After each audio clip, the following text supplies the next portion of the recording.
Hello students, welcome back to Taiyari online. मैं हूं सुधा। आज की वीडियो में हम कवि नागार्जुन द्वारा लिखित कविता फसल को पढ़ेंगे। यह लिया गया है कक्षा 10 के हिंदी पाठ्य पुस्तक क्षितिज भाग 2 के अध्याय 6 से। अध्याय 6 में कवि नागार्जुन की 2 कविताएं हैं। पहला है तंतुरित मुस्कान, जिसका भावार्थ हमने समझा दिया है। अगर आप उसका वीडियो देखना चाहें तो आई बटन पर क्लिक करें और तंतुरित मुस्कान पर बने हुए वीडियो को देखें। और ये उनकी दूसरी कविता है फसल। इस कविता में कवि ने फसल क्या है, साथ ही इसे पैदा करने में किनका योगदान रहता है, उसे स्पष्ट किया है। तो चलिए देर न करते हुए कविता को पढ़ते हैं और उसके भाव को समझते हैं। कविता है फसल। एक नहीं दो नहीं ढेर सारी नदियों के पानी का जादू, एक नहीं दो नहीं लाख लाख कोटि हाथों के स्पर्श की गरिमा, एक नहीं दो नहीं हजार हजार खेतों की मिट्टी का गुणधर्म। अब चलिए इन पंक्तियों का भाव आपको समझाया जाए। तो बच्चों, यहाँ पर कवि कहते हैं कि फसल को उगाने में एक नहीं दो नहीं ढेर सारी नदियों के पानी का जादू है। यानी ढेर सारी नदियों का पानी फसल को उगाने में अपना योगदान देती है। नदियों का पानी भाप बन करके बादल बन जाता है और बादल बन करके जब वह बरसता है तो खेतों में जो फसल होती है उसे उपजाने में मदद करता है। साथ ही वे कहते हैं एक नहीं दो नहीं लाख लाख कोटि हाथों के स्पर्श की गरिमा। यहाँ पे कवि किसानों का महत्व स्पष्ट करते हुए कहते हैं कि फसल तैयार करने में असंख्य लोगों के हाथों की मेहनत होती है। वह जो किसान खेती करते हैं उनकी मेहनत होती है। और कहते हैं एक नहीं दो नहीं हजार हजार खेतों की मिट्टी का गुणधर्म है। यानी हर मिट्टी की अलग अलग विशेषता है, अलग अलग गुण है, अलग अलग रंग है। कोई भी मिट्टी एक समान नहीं है और सबका योगदान जो है वह फसल को तैयार करने में है। फसल क्या है और तो कुछ नहीं है, वह नदियों के पानी का जादू है, वह हाथों के स्पर्श की महिमा है, भूरी काली संदली मिट्टी का गुणधर्म है, रूपांतर है सूरज की किरणों का, सिमटा हुआ संकोच है हवा की थिरकन का। अब कहते हैं कि फसल क्या है। कवि कह रहे हैं कि फसल क्या है। तो फसल जो है वह नदियों से आने वाले पानी का जादू है। अगर हम फसल में पानी नहीं लगाएंगे तो फसल अच्छा नहीं होगा, वह सूख जाएगा।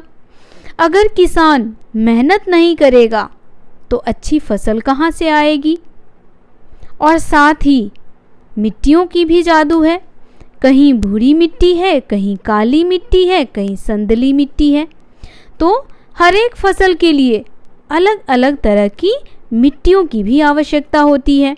और अच्छी फसल होने के लिए सूरज की किरणों की भी आवश्यकता होती है, क्योंकि सूरज की रोशनी में पेड़ पौधे अपना भोजन तैयार करते हैं।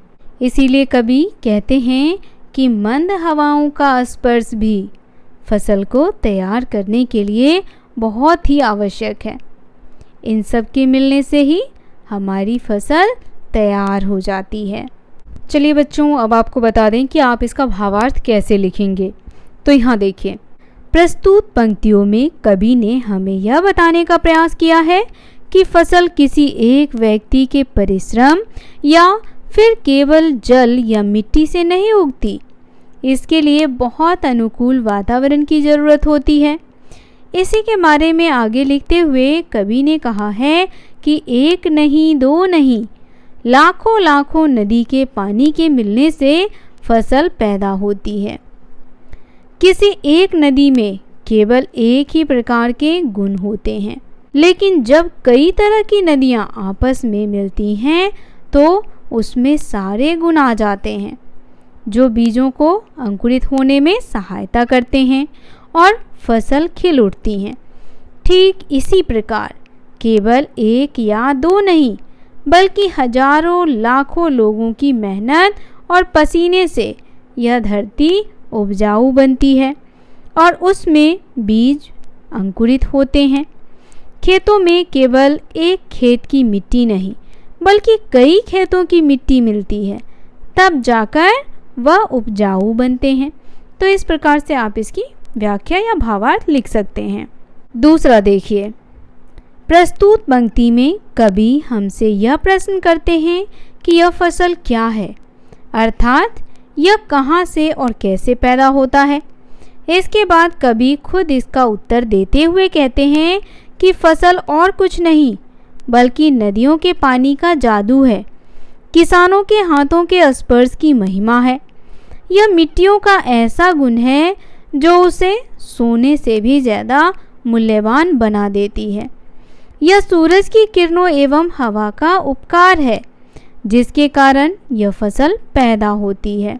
अपनी इन पंक्तियों में कवि ने हमें यह बताने का प्रयास किया है कि फसल कैसे पैदा होती है।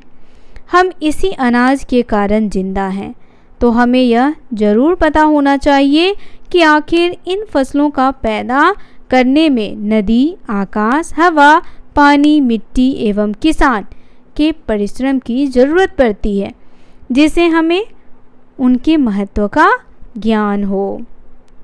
तो बच्चों, आज की ये कविता आपको कैसी लगी, आप हमें कमेंट करके अवश्य बताएं।